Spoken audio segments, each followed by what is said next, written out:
Welcome to Subramani.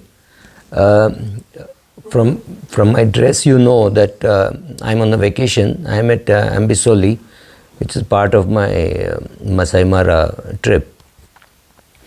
We met two people at the hotel after finishing our trip. In 2-3 days, we had seen about 50 lions, and we had seen a kill. We had seen a big set of 8-9 lions plan a kill, position themselves beautifully, and like an army general would have done, and planned to kill a buffalo, which didn't happen. I mean, I'm sure they went again, planned again, and killed, and all those things would have happened, but we did not see that execution. That execution was bad, but the planning was amazing.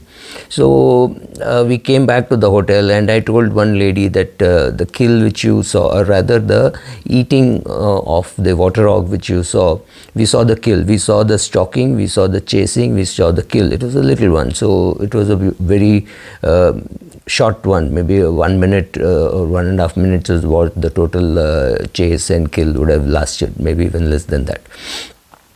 Then that lady and another man whom we met, whom we said we saw 50 lions, he said I saw 2, right? So both of them said, oh, you're lucky. That set me thinking on whether it is luck or whether it is very good planning and execution which made us do that. Like the choice of where to stay, because you want to stay inside the jungle so that you don't spend too much time traveling into the jungle every day. The choice of driver, you pay a premium for getting the driver. The choice of vehicle, we had a vehicle which was completely open, where we could lie down and take photographs, right? Lie down on the jeep and take photographs. All others have a high rise, so we could not get animals at the eye level. So all this planning added to our luck. So how much of this is repeatable? Most of it is repeatable. Morgan Housel says that if it is repeatable, then it is not luck, it is skill. But luck plays an important role in the world, make no mistake about this. But if I say you got lucky, you feel, I put in so much of effort, this guy is ignoring my effort. And if I say I got lucky, people think, oh, he's just being modest or does not want to share what he did. So when people ask me what you did in equity, I tell them it's a very, very long story. What I did, why I did not panic during bad times, and why I did not ever have to withdraw during good times, which is luck. So all those things put together is what creates your equity wealth or real estate wealth or anything. So the whole process, some of it is luck, some of it is process, some of it is repeatable, some of it is not repeatable. In my life, what is not repeatable is going back to 1977, 78, 79. Could I ask George Fernandez to again say all these companies should go out, Facebook should go out, Google should go out because they don't have an equity base in India and they have to do an IPO and at a price controlled by CCI? No, that's luck. Luck of timing, that at that time my father had spare money, he allowed me to apply, he also applied and we accumulated shares. That is the luck part. The skill part is holding on to those shares. I keep repeating this story. 1,250 rupees in Colgate invested is now worth 1.75 crores. Maybe it has changed a bit in the last 1 month, and it gives about 2,25,000 dividend to my mother. So this holding period of say 25 years on either side of the year 2000, about almost 50 years of holding, that is skill, and that is repeatable, because I can again buy some share and hold on for 10, 15, 20, 40, 50 years, whatever, forever, like what Buffett says. Better is asking, Morgan Housel says, ask the question, what isn't repeatable? What isn't repeatable is luck. So it isn't repeatable that I get to George Fernandez and ask him to get me good quality companies at price controlled by CCI. Today, even if there has to be an issue, the issues will be at a much lower price.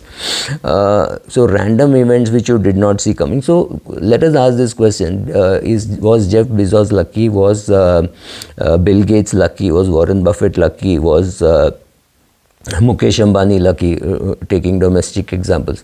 Look at Warren Buffett's timing. Warren Buffett has been an investor during the phase of American hegemony, right? So they ruled all over the world, they changed governments all over the world, and they did whatever they wanted. I remember Hirakud Dam, when it was being built, we had World Bank aid, and World Bank aid said you have to buy cement from US.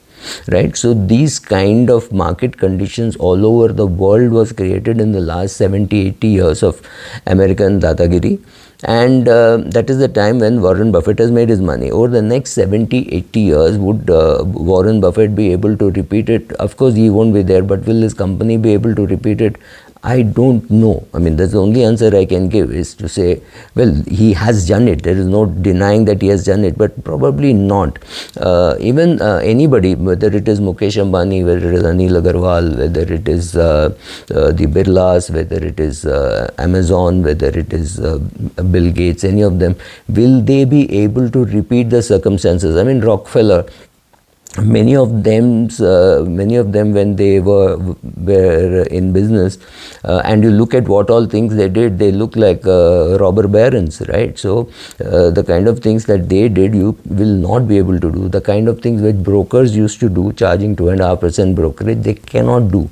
So if that is how you created wealth, you have to know that some of it is not going to be repeatable. It is very important to know the difference between skill and luck. Like Sachin Tendulkar, did he get lucky or was he skillful?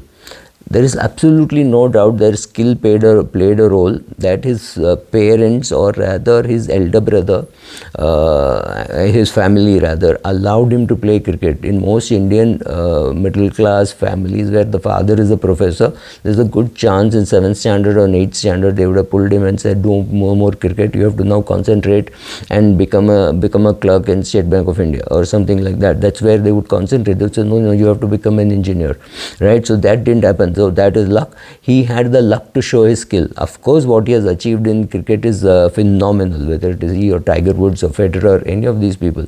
But the chance to get there, being born there, I mean, if all these three people were born in sub-Saharan Sahara, you wouldn't have heard about them. I mean, there is this law in evolution which is quoted by Morgan Housel, which he calls the Dollo's law of irreversibility, that says once a species loses a trait, it will never gain the trait back, because that path which gave it the trait in the first place was so complicated that it can't be replicated.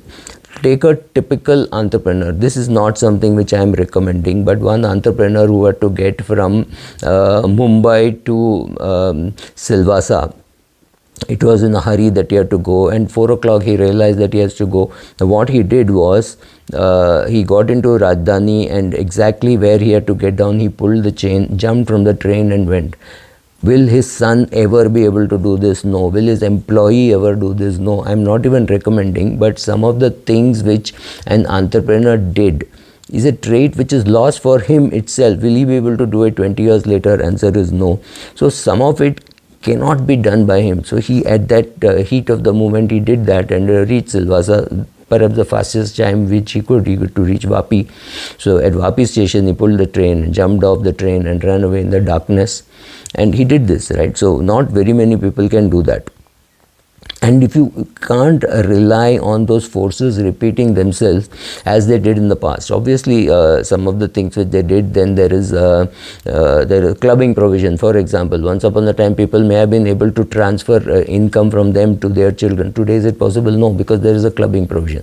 Will that provision ever go away? Answer is no, right? So some of those things you will be able to repeat, some of them you won't be able to repeat.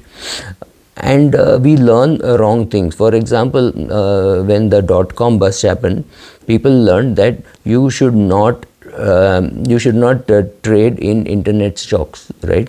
So the same people who are dealing in internet stocks, who lost a lot of money, then they learned that you should not trade in internet stocks. They went and started dealing or flipping homes.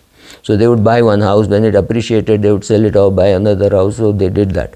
And then they got wiped out when the housing boom crashed. So what your real learning is, don't leverage, don't trade, don't take position far beyond your capacity, right? So those are the learnings. So the deeper learnings one loses out, and then say, oh, my bad luck that I lost money in internet stocks and I lost money in house flipping. No, you lost money in doing things which you didn't understand, and in leverage. Both these things are hurtful. So you have to understand, you have to get the right lessons.